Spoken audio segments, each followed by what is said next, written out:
আসসালামু আলাইকুম রহমতুল্লাহ। এএস মৌ খামারের পক্ষ থেকে সবাইকে শুভেচ্ছা ও অভিনন্দন।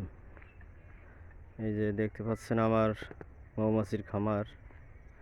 আমি এবছরে ডেফুলিয়ার পাশেই ছোট ফালিয়া নামক গ্রামে মৌমাছির বক্স স্থাপন করেছি। এই যে এটা আমার খামারে থাকাকালীন অবস্থায় যে তাঁবুতে থাকি সেই তাঁবুটা। আর ছোট ফালিয়া দাখিল মাদ্রাসা এটি। এই দাখিল মাদ্রাসার মাঠেই আমি আমার সরিষা ফুলের মধু কালেকশনের জন্য মৌমাছির বক্স স্থাপন করেছি। ইনশাআল্লাহ খুব শীঘ্রই আশা করতেছি সরিষা ফুল থেকে মধু কালেকশন দিতে পারবো। তো বর্তমান কি অবস্থায় আছে আপনাদেরকে ছোট্ট একটা বক্স খুলে দেখাই মধুর পরিস্থিতি।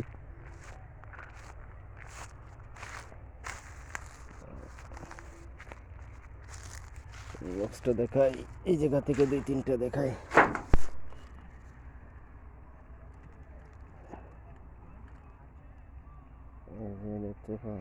দেখা যাচ্ছে এই অবস্থায় আছে বর্তমান। আরো একটা বক্স দেখাই, পাশ থেকে আর এইটা দেখাই।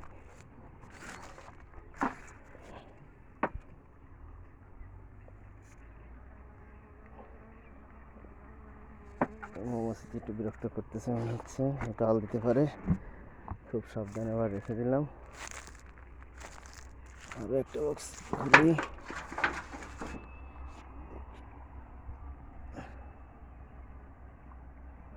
আসলে আমার এবছর প্রস্তুতিটা মোটামুটি ভালোই ছিল, কিন্তু অনাকাঙ্ক্ষিত একটা দুর্ঘটনা ঘটে যাওয়ার কারণে আমার মৌমাছির অবস্থা খুব বেশি একটা ভালো নাই। যে 2তলা বক্সগুলো দেখতে পাচ্ছে, এই 2তলা বক্সের মৌমাছিগুলো মরে একদমই প্রায় শেষের পথে চলে গেছিলো। আলহামদুলিল্লাহ এখন ধীরে ধীরে আবার মাছিগুলো আবার বাড়তে শুরু করছে। আসলে সবার মনে প্রশ্ন আসে যে কেন মরে গেল। আসলে এই প্রশ্নের উত্তর এখনও পর্যন্ত আমি সঠিকভাবে খুঁজে পাইনি।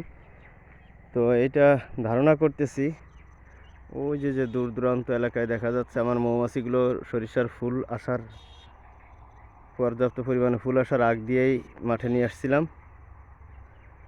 তো মৌমাছিরা অনেক দূর পর্যন্ত গিয়েছে পরাগ বা মধু কালেকশনের জন্য, খোঁজাখুঁজি করছে। তো এক পর্যায়ে হয়তো মানে এটা ধারণা করতেছি যে ওই প্রান্তে সিম বা লাউ এই জাতীয় কোনো ফসলাদি চাষ করার আছে, সেখানে মৌমাছিরা গিয়েছিল।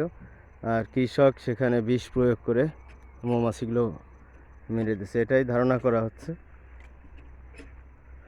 এছাড়া দ্বিতীয় কোনো কারণ এখনো পর্যন্ত খুঁজে পাইনি।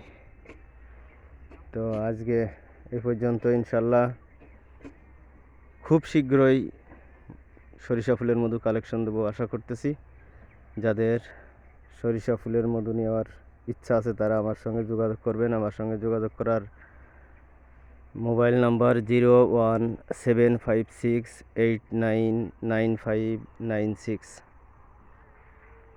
আবার পরবর্তী ভিডিওতে আপনাদেরকে দেখাবো যেদিন মধু বের করবো ইনশাআল্লাহ। ততদিন পর্যন্ত আপনারা সবাই ভালো থাকুন, সুস্থ থাকুন। সুস্বাস্থ্য কামনা করে এখানে শেষ করছি। আল্লাহ হাফেজ। আসসালামু আলাইকুম ওয়া রাহমাতুল্লাহ।